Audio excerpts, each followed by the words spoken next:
ये एक काल्पनिक कहानी है और दिल को गहराइयों तक छू जाने वाली।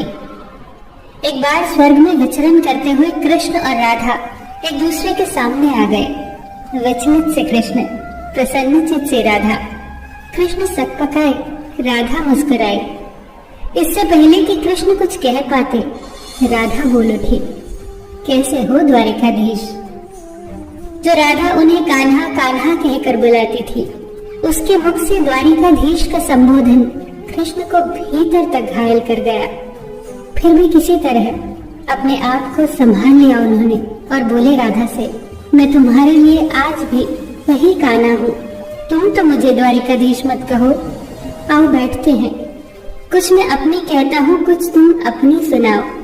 सच कहूँ राधा, जब जब भी तुम्हारी याद आती थी, इन आंखों से आंसुओं की बूंदें निकल आती थी। राधा बोली, मेरे साथ ऐसा कुछ नहीं हुआ।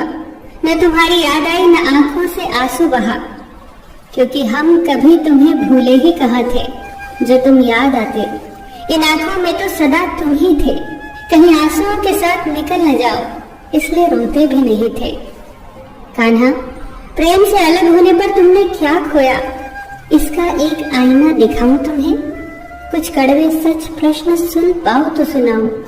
कभी सोचा है इस तरक्की में तुम कितने पिछड़ गए। यमुना के मीठे पानी से जिंदगी की शुरुआत की और समुद्र के खारे पानी तक पहुंच गए। एक उंगली पर चलने वाले सुदर्शन चक्र पर भरोसा कर लिया और 10 उंगलियों पर चलने वाली बांसुरी को भूल गए। कान्हा, जब तुम प्रेम से जुड़े थे तो जो उंगली गोवर्धन पर्वत उठाकर लोगों को विनाश से बचाती थी, प्रेम से अलग होने पर वही उंगली क्या क्या रंग दिखाने लगी। सुदर्शन चक्र उठाकर विनाश के काम आने लगी। कान्हा और द्वारिकाधीश में क्या अंतर होता है बताऊं? कान्हा होते तो तुम सुदामा के घर जाते, सुदामा तुम्हारे घर नहीं आता। युद्ध में और प्रेम में यही तो फर्क होता है। युद्ध में आप मिटाकर जीतते हैं और प्रेम में आप मिटकर जीतते हैं। कान्हा, प्रेम में डूबा हुआ इंसान दुखी तो रह सकता है, पर किसी को दुखी नहीं कर सकता। आप तो कई कलाओं के स्वामी हो, स्वप्न दूरदृष्टा हो, गीता जैसे ग्रंथ के दाता हो, पर आपने ये क्या निर्णय लिया?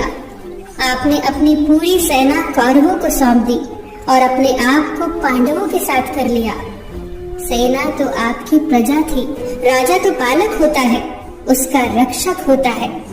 आप जैसे महाज्ञानी उस रथ को चला रहे थे जिस पर बैठा अर्जुन आपकी प्रजा को